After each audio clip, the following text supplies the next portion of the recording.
সাগরে সৃষ্ট লঘুচাপ ও টানা বৃষ্টিতে প্লাবিত হয়েছে কুমিল্লার গোমতীর পাড় এলাকা। বিপদসীমা অতিক্রম করে বেড়েই চলছে পানির প্রবাহ। প্রতি ঘন্টায় নদীর পানি বৃদ্ধি পাচ্ছে 12 সেন্টিমিটার। ইতোমধ্যে পানিবন্দী হয়ে পড়েছেন জেলার কয়েক হাজার মানুষ।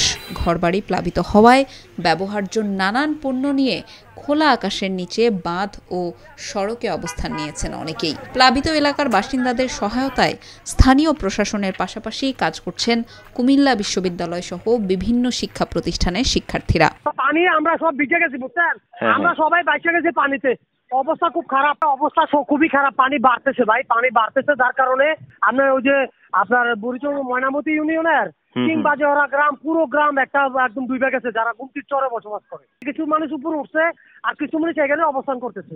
মানে অর্ধেক বাড়ি ডুবে গেছে। ওদের যে মানুষ যারা আছে তারা কিন্তু গতকালকে রাত থেকে তারা রাস্তার মধ্যে উঠে গেছে। তো আমরা গিয়ে যাদের যে মূল্যবান যে জিনিসপত্র আছে আমরা এগুলো উদ্ধার করছি। কিছু আরো কিছু আছে। কিছুক্ষণ পরে সেনাবাহিনী আসবে, আইসা ওনাদের সাথে একসাথে আমরা আমাদের যে টিমগুলো আছে ওগুলোকে একসাথে নিয়ে আমরা উদ্ধার কাজ শুরু করবো। আর ওনাদের বিষয়ে যে খাবারের যে ব্যবস্থা, শুকনো খাবার, এগুলোর ব্যবস্থা করা হচ্ছে। কুমিল্লা আবহাওয়া কার্যালয় সূত্র জানায় 20 আগস্ট দুপুর 12টা থেকে 21 আগস্ট দুপুর 12টা পর্যন্ত কুমিল্লায় 79 মিলিমিটার বৃষ্টিপাত রেকর্ড করা হয়েছে। আগামী 72 ঘন্টার মধ্যে আরও সম্ভাবনা রয়েছে। স্থানীয়দের মতে গত 10 বছরে এত বেশি পানি দেখা যায়নি। গোমতী নদীর উৎপত্তিস্থলে ভারতের ডাম্বল লেকের বাঁধ খুলে দেওয়ায় পানি বৃদ্ধি পাচ্ছে। কুমিল্লার পাশাপাশি প্লাবিত হয়েছে ফেনী, নোয়াখালী অঞ্চলও।